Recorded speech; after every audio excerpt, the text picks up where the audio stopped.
parent's heart aches when their child's happiness crumbles. Sometimes, to protect their offspring and restore balance, a father must resort to drastic measures. Enjoy listening.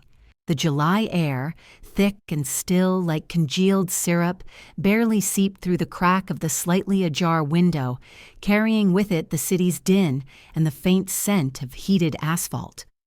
Inside Elizaveta Pavlovna's apartment, the air held a different aroma, a blend of yesterday's borscht, inexpensive lavender air freshener, and something stale and medicinal, reminiscent of valerian root.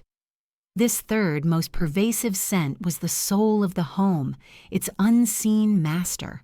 It emanated from Ida Arkadievna, the mother-in-law who had occupied the best room for the past 2 years. It felt as if the very space around her was saturated with her demanding presence. Elizaveta, or Liza, as she was known in a life almost forgotten, sat at the kitchen table, mechanically examining a utility bill. The figures were daunting. She worked as a junior editor at a small publishing house. Her modest salary would have sufficed for her and her husband, Dmitri, if not for one significant factor. That factor was Ida Arkadievna, and also the circumstance that Dmitri had been in a state of _0_ for the past 8 months, which, in their family's parlance, meant aimlessly lounging on the sofa, phone in hand. The 2-room apartment, bright and situated in a solid Stalin-era building, had been a gift from her father. Pavel Nikolaevich, a geological engineer, had purchased it for his only daughter 14 years prior, before leaving on a long-term contract to South America. Lisa remembered that day vividly. The echoing empty rooms bathed in April sunshine, the smell of fresh paint, and her father's words. Quote 1. Back then, a linguistics student, she had adorned the walls with pre-Raphaelite prints, arranged violets on the windowsills, and felt like the mistress not just of 48 square meters, but of an entire universe. Now, that universe had shrunk to the confines of this kitchen, and the fortress had transformed into a besieged encampment, where she was both defender and captive. In the living room, which Dmitri referred to as Quote 2, he lay on the sofa, his physique expanding along with his apathy. His once captivating, almost boyish handsomeness had softened. His features lacked sharpness, and his blue eyes held an expression of mild resentment towards the world. In the other room, formerly Liza's living room, Aida Arkadievna now reigned supreme. She had moved her treasures there. A bulky, polished wardrobe smelling of mothballs, countless porcelain elephants adorning the shelves, and heavy burgundy curtains that barely let in any light. Even the air in her room felt different, dense and stuffy, like that of an old chest. Liza sighed and stood to rinse her cup. From behind the living room door, muffled laughter could be heard. Dmitri was watching some show. The door to his mother's room was tightly shut. The silence emanating from it was deceptive. Liza knew that Ida Arkadievna was not asleep. She sat in her armchair, listening to every sound, every rustle, controlling the life within the apartment like a spider at the center of its web. An hour later, Ida Arkadievna emerged from her room, short and stout, with her gray hair neatly combed back and a face frozen in an expression of demanding sorrow. She wore her usual dark blue robe, embroidered with forget-me-nots on the pocket. Without a word, she proceeded to the refrigerator, pulled open the door, and began examining its contents with the air of an inspector. Quote 3. Her voice was clipped, with a hint of reproach. Quote 4. Liza continued wiping the table, not turning around. Quote 5. Quote 6. The mother-in-law sighed, extracting a packet of butter. Quote 7. Liza remained silent. Dmitri's talents had remained a mystery to her over their 10 years of marriage. He had graduated with an economics degree, worked briefly at one firm, then another, but never stayed anywhere long. Either the boss was a tyrant, the colleagues were unfriendly, or the work itself was dull and unpromising. His last position was at a small bank from which he left voluntarily, declaring that office servitude was killing his individuality. That was 8 months ago. Ada Arkadyevna rattled a frying pan. Soon the scent of hot oil and eggs filled the air. She was preparing an omelet for her 40-year-old Mitenka. Liza felt a wave of nausea rise in her throat. She longed to throw open all the windows, to let fresh air into this stale atmosphere, to shout something sharp and angry, but she only tightened her grip on the rag. Rebellion seemed indecent, almost impossible, like flight. In the evening, after Dmitri, having had a hearty dinner of his mother's omelet and Liza's cutlets, once again immersed himself in the flickering world of his smartphone, Ida Arkadyevna sat down with Liza in the kitchen. "Lizonka, this is what I wanted to tell you," she began in a confidential whisper, though only the three of them were in the apartment. "Zenaida, remember my friend? Her daughter is getting married. They're helping the young couple with the down payment for a mortgage, and I thought, Mitenka deserves his own place too. He needs stability, his own home, so he can feel like the master." Liza froze. She knew where her mother-in-law was heading. This conversation came up about once a month, with variations. "Ida Arkadyevna, we have a home, this apartment." "Oh, you, dear child," she replied gently. "This is your apartment, your father's, and it's psychologically difficult for a man to live on his wife's territory. It weighs on him, don't you understand? If we were to sell this apartment and divide the money, buy you something smaller, and for Mitenka, well, say, a studio apartment to start so he could rent it out, for example, a passive income of sorts, an incentive." Liza's heart sank. Sell her father's apartment, her fortress. "I can't," she said quietly but firmly. "This apartment is a memory of my father. I won't sell it." Ada Arkadyevna's face changed instantly. The softness vanished, replaced by cold, hard resentment. Quote 15. She stood up abruptly and, without looking at Liza, marched into her room, slamming the door so forcefully that the dishes in the display cabinet rattled. Liza was left alone in the middle of the kitchen. The scents of valerian and borscht merged into a single, nauseating lump in her mind. She went to the window and looked at the dark, indifferent sky. Somewhere, thousands of kilometers away, was her father. He wrote rarely, briefly, informing her that he was alive and well. The last postcard had arrived 6 months ago from some Peruvian town. It depicted a llama against a backdrop of mountains. Her father had scribbled, quote, 16. She had smiled wryly then. What resilience was there? But she kept the postcard. It lay in her desk drawer, like a promise of another world. Days drifted by, one after another, similar to each other, like gray beads strung on a thread of despair. The tension in the apartment grew, becoming almost palpable, like dust on polished wood. The mother-in-law and Liza barely spoke, communicating through her son or through ostentatious silence. She began to complain of ailments, clutching her chest, moaning about her blood pressure, and sighing loudly whenever Liza passed by. Dmitri grew increasingly somber. Quote 17, he reproached her. One evening, Liza returned from work particularly exhausted and found strangers in the living room. A plump woman in a hat and a man with shifty eyes were inspecting the room. Quote 18. Ida Arkadyevna declared in a sweet voice. Quote 19. Liza froze at the doorway. Quote 20. She asked so quietly that she was barely heard. Her mother-in-law turned. Her face showed no trace of embarrassment. Quote 21. The agents coughed awkwardly and hurried to the exit. When the door closed behind them, Liza looked at her husband. He sat on the sofa, his head buried in his shoulders, pretending to be uninvolved. Quote 22, he mumbled. Quote 23. The word quote 24 sounded like a death sentence. For the first time in a long time, Liza felt not sorrow but rage, a cold, ringing fury. Underscore, quote, underscore 25, underscore. She exhaled, looking at Ida Arkadievna. The older woman didn't even flinch. "What, dear child, are you exhausted from your little job? Get out of my house, both of you."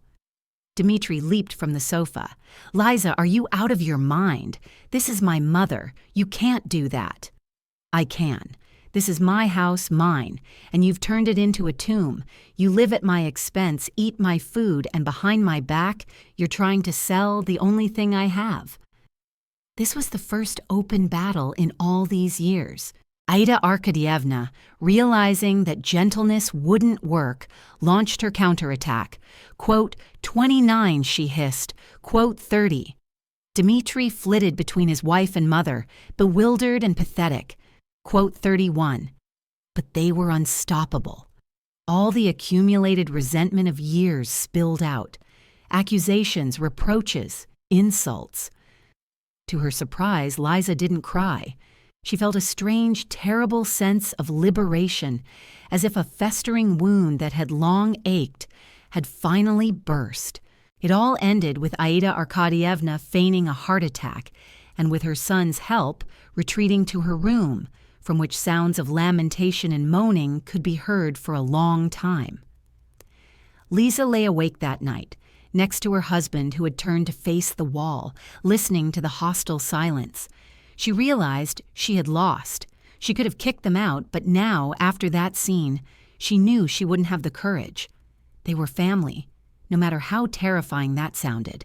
In the morning, Dmitri, without looking at her, gritted out, "You have to apologize to Mom."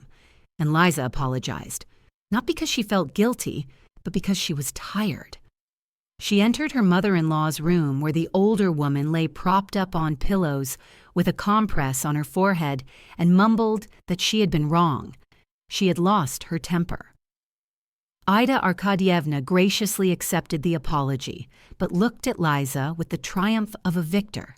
From that day on, Liza's life became hell. She became a stranger in her own home, an invisible presence, tolerated only grudgingly. She began to lose weight, dark circles appearing under her eyes. Work was her only salvation. Sometimes, staying late at the office, she would pore over other people's manuscripts and think about how her own life was a poorly written novel, where all the characters were cardboard cutouts and the ending was predictable and unhappy. One day in late October, when the city had already been enveloped in a gray, damp gloom, Liza was sorting through old papers in her desk drawer and came across that postcard from Peru. The llama gazed at her from the photograph with imperturbable stubbornness. Quote 33. Liza gave a wry smile. She had no strength left to hold on. And then, driven by a sudden impulse, she picked up her phone and found her father's number. Sputnik. She had never called this number, only exchanged infrequent messages. Complaining seemed undignified. She looked at the number for several minutes, then resolutely pressed dial. Long, drawn-out rings. She was about to hang up when, on the other end, a voice, slightly distorted by distance but so familiar, responded. "Liza, is something wrong?" And she burst into tears for the first time in many months, perhaps years. She sobbed uncontrollably, unable to utter a word, only repeating, "Papa, Papa." He listened silently to her weeping, and that silence was the greatest comfort. Then he said calmly and firmly, "I understand. Wait, I'll be there in 3 days." She told no one about the call. Ida Arkadievna and Dmitri had likely decided she was having another nervous breakdown. They paid her no attention, immersed in their own small, stuffy world. Liza lived those 3 days as if in a fog. She didn't know what she was waiting for, a miracle, a resolution. She simply waited. On the third day, closer to evening, the doorbell rang, short, authoritative. Dmitri lazily called from the sofa. Quote, 38 Ida Arkadievna peeked out from the kitchen. Liza went to the door. Her heart pounded so hard it throbbed in her temples. She looked through the peephole and gasped. Standing in the hallway was a tall, gray-haired man in a smart, dark overcoat. He was older than in her photographs. His face was etched with a network of wrinkles, and his gaze had become harder. but it was him, her father. She opened the door. He stepped inside, bringing with him the scent of cold, of a long journey, and something else, confidence. He hugged her silently, and Liza buried her face in his scratchy coat, inhaling that familiar paternal scent. Quote 39, he said, pulling away and looking intently at her face. Underscore, quote underscore 40 underscore. He walked into the apartment. His gaze swept across the hallway cluttered with someone else's shoes, the coat rack with the mother-in-law's bulky coat. Dmitri emerged from the living room, hearing an unfamiliar voice. He was in baggy sweatpants and a t-shirt stained with sauce. Seeing the stranger, he blinked in surprise. Quote 41. Pavel Nikolaevich looked at him with a long, assessing gaze that made Dmitri shiver. Quote 42, he replied in an even voice. Quote 43. At that moment, Ida Arkadyevna floated out of the kitchen, her face a mask of bewilderment. Quote 44, quote 45. Her father introduced himself, without deigning to look at her. He continued to stare at Dmitri. Aida Arkadyevna gasped, clapped her hands together, and immediately reverted to her usual honeyed tone. Quote underscore 46. She bustled about, flitting around, pretending to be a hospitable hostess, but her father seemed not to notice her. He slowly walked around the living room, lingering on the sagging sofa, then peeked into the other room, transformed into Ida Arkadyevna's boudoir, with its porcelain elephants and mothball-scented wardrobe. Liza stood behind him, holding her breath. She saw his face harden.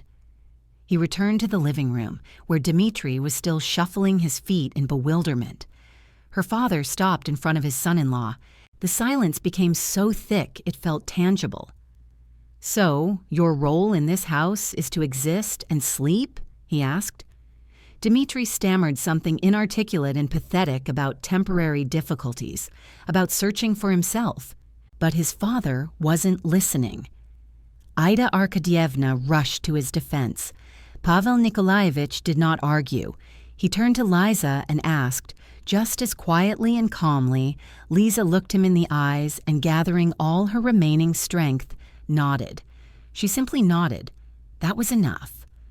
Pavel Nikolaevich turned to the stunned Dmitri and his mother. Quote 50, quote 51. Aida Arkadyevna shrieked. Quote 52, quote 53. Her father calmly countered. Quote 54. He reached into his inner pocket, pulled out his wallet, took out several large bills, and placed them on the shelf by the mirror. Quote 55. The clock was ticking. He spoke as if giving orders on a construction site, clear, authoritative, and brooking no argument. There was steel in his voice. Dmitri looked from the money to his father-in-law. Panic was in his eyes. Ida Arkadyevna tried to shout something more about ingratitude, but her voice faltered. She understood that the game was over. She was facing a force she could not oppose. They left the next morning. Their departure was pathetic and hurried. Ida Arkadyevna tried to maintain her dignity, but it crumbled as she wrapped her porcelain elephants in newspapers. Dmitri silently carried the bags, occasionally casting a hunted glance at Liza, a mixture of resentment and bewilderment in his eyes. Just before leaving, he approached her. Quote 56. There was nothing left to cross out. For a long time, there had been only emptiness. When the door closed behind them, a ringing silence fell upon the apartment. Liza and her father were alone. He walked through the rooms and threw open all the windows. Cold November air rushed into the apartment, fresh and clean, smelling of rain and ozone. It blew away the stale scent of valerian, fried oil, and someone else's stifling life. Liza stood in the middle of the living room, looking at the indentation on the sofa where her husband had lain an hour ago, at the empty space where the wardrobe had loomed. Her father came up and placed a hand on her shoulder. She took a deep breath. For the first time in a long time, she breathed fully.